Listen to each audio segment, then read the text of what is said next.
आज हम विलयनों के दूसरे अणुसंख्यिक गुणधर्म का अध्ययन करेंगे। हम वाष्प दाब में आपेक्षिक अवनमन का अध्ययन पहले कर चुके हैं। हम विलयनों के इनको अणुसंख्यिक गुणधर्म क्यों कह रहे हैं, मैं फिर से इसको बताता हूं कि चूंकि ये अणु की संख्या पर निर्भर करते हैं, यह अणु की संख्या पर निर्भर करते हैं विलेय के, इसलिए इनको हम जो है अणुसंख्यिक गुणधर्म कहते हैं, कॉलिगेटिव प्रॉपर्टीज कहते हैं। तो हम दूसरे कॉलिगेटिव प्रॉपर्टी की ओर चलते हैं, क्वथनांक में उन्नयन या क्वथनांक का उन्नयन, एलिवेशन ऑफ बॉइलिंग पॉइंट। तो इसको समझने से पहले हम समझते हैं कि क्वथनांक क्या होता है, यानी कि बॉइलिंग पॉइंट क्या होता है। तो हर द्रव का हम जानते हैं कि हर द्रव का एक निश्चित वाष्प दाब होता है, वेपर प्रेशर होता है, और जब हम उस द्रव को गर्म करते हैं तो क्या होता है कि उसके वाष्प दाब में वृद्धि होती है। और जब द्रव को गर्म करते करते हम उसके ताप में वृद्धि करते जाएं तो एक स्थिति ऐसी आती है कि उसका जो वाष्प दाब है, द्रव का जो वाष्प दाब है, वो वायुमंडलीय दाब के बराबर हो जाता है। माना कि ये वायुमंडलीय दाब है और ये द्रव का वाष्प दाब है, तो हम इसको क्या करा, हमने द्रव को गर्म करते रहे, टेम्परेचर देते रहे, टेम्परेचर बढ़ाते रहे, तो इसका ये बढ़ते बढ़ते इसका वाष्प दाब कहां पहुंच जाएगा, वायुमंडलीय दाब के बराबर पहुंच जाएगा, एटमॉस्फेरिक प्रेशर के बराबर पहुंच जाएगा। उस टेम्परेचर को हम कहेंगे कि उस समय द्रव उबल गया है, हम द्रव को उबला हुआ मानेंगे, यानी कि वह ताप द्रव का क्वथनांक कहलाएगा। तो हम द्रव की क्वथनांक की परिभाषा लिख सकते हैं कि द्रव का क्वथनांक वह निश्चित ताप होता है जिस पर किसी द्रव का वाष्प दाब बढ़कर वायुमंडलीय दाब के बराबर हो जाता है, तो इसको हम उस द्रव का क्वथनांक कहते हैं। अब क्या होता है, हर द्रव का, हर विलायक का एक निश्चित क्वथनांक है। जब हम उस द्रव में कोई विलेय पदार्थ को मिलाएंगे तो क्या होगा, उसके वाष्प दाब में कमी होगी, क्योंकि कुछ स्थान विलेय के अणु घेर लेंगे, विलायक के अणु के बीच में विलेय के अणु आ जाएंगे, तो इससे कम वाष्प बनेंगे, तो वाष्प दाब में कमी आ जाएगी। और वाष्प दाब में कमी आने की वजह से क्या हो जाएगा कि उसके क्वथनांक में वृद्धि हो जाएगी, क्योंकि वाष्प दाब अब और नीचे चले गया। अब वाष्प दाब को वायुमंडलीय दाब तक लाने के लिए हमें और अधिक उसको टेम्परेचर देना पड़ेगा, तो उसके क्वथनांक में क्या हो जाएगी, वृद्धि हो जाएगी। यानी कि जो विलयन में हम लेंगे तो विलयन में क्या होगा, विलयन के जो क्वथनांक होगा वह शुद्ध विलायक के क्वथनांक से अधिक हो जाएगा। इसी को हम क्या कहते हैं, क्वथनांक में उन्नयन कहते हैं। इसको हम एक ग्राफ के माध्यम से समझते हैं। यदि मैं ग्राफ खींचूं, यहां पर हम टेम्परेचर ले लेते हैं, टेम्परेचर T, यहां पर टेम्परेचर के बीच में टेम्परेचर ले लेते हैं यहां पे, और यहां पे ले लेते हैं वाष्प दाब, वेपर प्रेशर। और हम देखते हैं कि इसमें हम एक विलायक का ग्राफ ले लेते हैं और एक हम विलयन का ग्राफ ले लेते हैं। ये शुद्ध विलायक का ग्राफ है,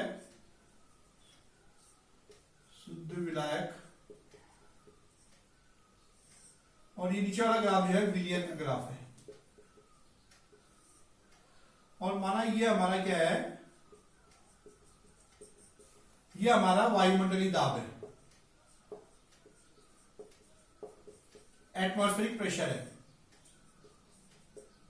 देखिए हमने क्या किया, हमने वाष्प दाब और टेम्परेचर के प्रति ग्राफ खींचा, और यहां पर ये शुद्ध विलायक का ग्राफ है, माना इसको हम AB कहते हैं और इसको हम CD कहते हैं।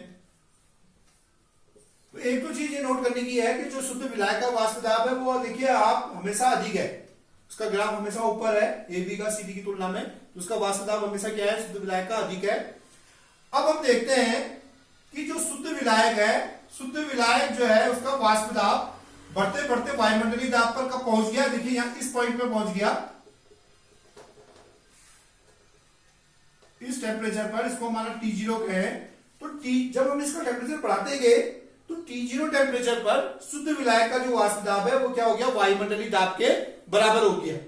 तो T0 टेम्परेचर पर ये जो है इसका हम कहेंगे कि T0 जो है इसका क्वथनांक हो गया, क्योंकि इसका वाष्प दाब वायुमंडलीय दाब के बराबर हो गया।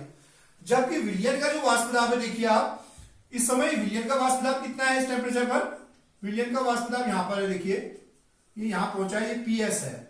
विलयन का वाष्प दाब अभी काफी कम है, वायुमंडलीय दाब से इतना कम है। तो अब जब हम टेम्परेचर को T0 से और आगे बढ़ाएंगे तब जाके कहीं पे क्या होगा कि जो विलयन है वो उबलेगा, ये T1 जो है इस T1 टेम्परेचर तक जब हम इसको ले जाएंगे, गर्म करेंगे, तब जाके विलयन का जो है वाष्प दाब वायुमंडलीय दाब के बराबर हुआ, यानी कि T1 जो है विलयन का क्वथनांक हुआ। ये जो T1 माइनस T0 है, इसी को हम डेल्टा टीबी यानी क्वथनांक में उन्नयन कहते हैं। तो ये जो डेल्टा टीबी है, इसको आप लिख सकते हो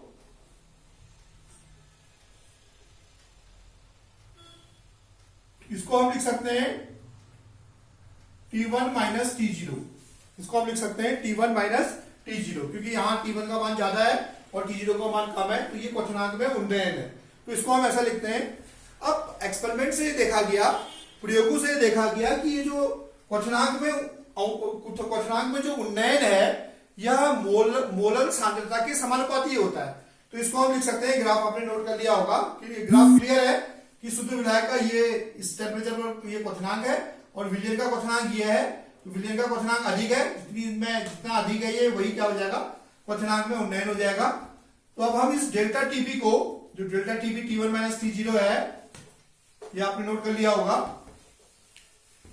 अब जो डेल्टा टीबी है हमारा, जिसको हम T1 माइनस T0 लिख रहे हैं, ये किसके बराबर, ये समानुपाती होता है। ये जो है डेल्टा टीबी समानुपाती होता है मोललता के, और जब हम इसको इक्वालिटी में बदलते हैं तो एक कांस्टेंट से मल्टीप्लाई करते हैं, एक Kb है, वो इसका नाम है मोलर उन्नयन स्थिरांक। इसको कहते हैं मोलल उन्नयन स्थिरांक, मोलर एलिवेशन कांस्टेंट। और यहां से देखिए आप इसको लिख सकते हैं आप Kb गुणा m है, इसमें मोललता, स्मॉल m क्या है, मोललता है, कहीं पर लिख लेते हैं m को, m बराबर है यहां पर मोललता। तो मोललता को हम लिख सकते हैं Kb गुणा मोललता को लिख सकते हैं हम विलेय का भार। देखिए मैं इसको दोबारा से यहां पे लिख दे रहा हूं, डेल्टा टीबी बराबर Kb गुणा मोललता को हम लिख सकते हैं विलेय का भार बटे विलेय का अनुभार बटे विलेय का अनुभार गुणा विलायक का भार किलोग्राम में, गुणा विलायक का भार किलोग्राम में, विलायक का भार किसमें, केजी में। तो यहां से माना मैं इसको Kb गुणा विलेय के भार को W कह दूं और विलेय के अनुभार को कैपिटल M कह दूं, विलेय के अनुभार को, और विलायक के भार को कैपिटल W कह दूं, तो ये हो जाएगा कैपिटल W बटा 1000, ये ग्राम में है। तो यहां से डेल्टा टीबी का मान आ जाएगा, यहां से आप इसको हल कर लेंगे, तो इसको ये नोट कर लिया होगा आपने। इसी को देखिए हम आगे ले जा रहे हैं ऊपर, तो ये आ गया हमारा डेल्टा टीबी बराबर आ जाएगा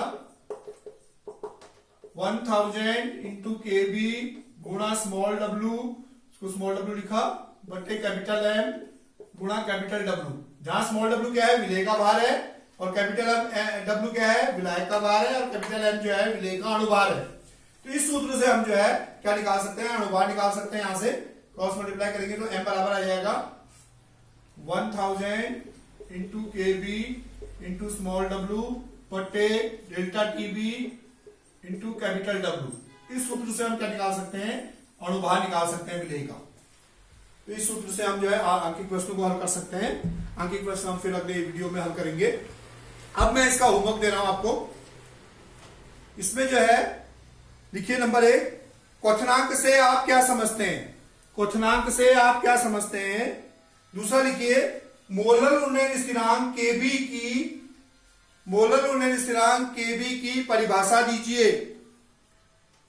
तीसरा प्रश्न लिखिए क्वथनांक में उन्नयन से क्या समझते हैं, क्वथनांक में उन्नयन से आप क्या समझते हैं।